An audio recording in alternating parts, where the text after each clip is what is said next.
যেদিকেই তাকাই শুধু বিস্তৃত পাহাড়ের সারি, দূর থেকে তারা যেন আকাশের সাথে মিশে আছে। নদীর স্বচ্ছ পানিতে পাহাড়ের প্রতিটি রং যেন মিশে গেছে। এই দৃশ্যগুলো শুধু চোখকে মুগ্ধ করে না, মনকেও শান্তির এক ভিন্ন জগতে নিয়ে যায়।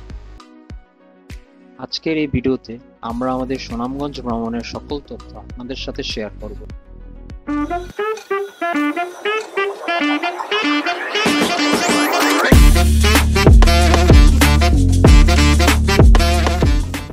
তো প্রথম দিন সকাল সকালই আমরা রওনা হয়ে যাই। ঢাকার কমলাপুর রেল স্টেশন থেকে মোহনগঞ্জের সকাল ৮টার ট্রেন মহুয়া কমিউটারে নেত্রকোনার ঠাকুরগাঁও স্টেশন পর্যন্ত যাই। আমাদের টিকিটের প্রাইস জনপ্রতি ১০৫ টাকা, আর সময় লেগেছিল প্রায় ৬ ঘন্টা। আপনারা চাইলে মোহনগঞ্জ এক্সপ্রেসেও যেতে পারেন, সেই ক্ষেত্রে ৪ থেকে ৫ ঘন্টায় পৌঁছে যাবেন। ট্রেনের টিকিট প্রাইস পড়বে তখন ২৫০ টাকা। তারপর নেত্রকোনা পৌঁছানোর পর আমরা ওই দিন নেত্রকোনাতেই থাকি এবং আশেপাশের এলাকাগুলো ঘুরি। তারপর দ্বিতীয় দিন সকালে আমরা একটি লোকাল ট্রেনে মোহনগঞ্জ যাই। সেখান থেকে ২০ টাকা অটো ভাড়া দিয়ে ধর্মপাশা যাই। তারপর ৪ থেকে ৫ মিনিট হাঁটার পর একটি কাঠের ব্রিজ পার হয়ে সেখান থেকে ২০ টাকা অটো ভাড়া দিয়ে মধুপুর নৌকা ঘাটে যাই। তারপর মধুপুর থেকে আমরা নৌকায় উঠি। জনপ্রতি ১৫০ টাকা করে নৌকা ভাড়া মান্নানঘাট পর্যন্ত। যাওয়ার সময় হাওরের সৌন্দর্য উপভোগ করতে পারবেন। ইঞ্জিনের নৌকা দিয়ে যেতে প্রায় ২ ঘন্টা সময় লাগে। আপনারা যদি আরো তাড়াতাড়ি যেতে চান তাহলে মধুপুর থেকে স্পিড বোটে যেতে পারবেন। জনপ্রতি ৩০০ টাকা করে ভাড়া পড়বে।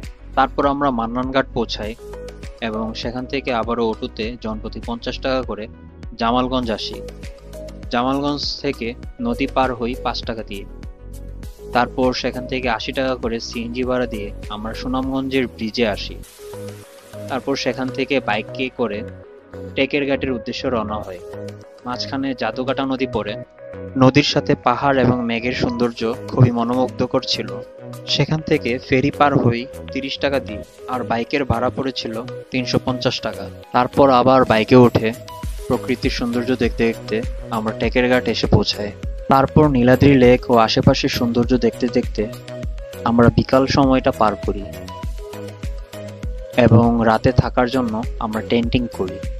আপনারা চাইলে রাতে টেন্টিং করেও থাকতে পারেন অথবা হোটেলেও থাকতে পারেন।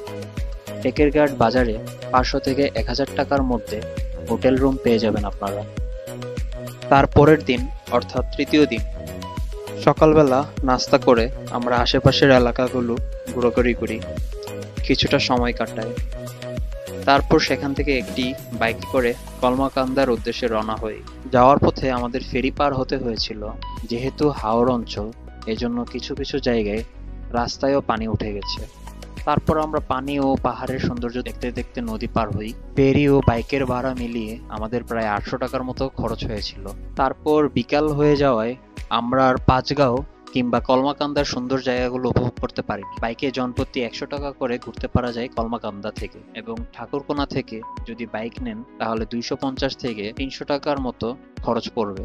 হিসেব করলে জনপ্রতি ১৫০০ থেকে ২০০০ টাকার মধ্যে আপনি সুনামগঞ্জ ও নেত্রকোনার আকর্ষণীয় স্থানগুলো ঘুরে ঘুরে দেখতে পারবেন।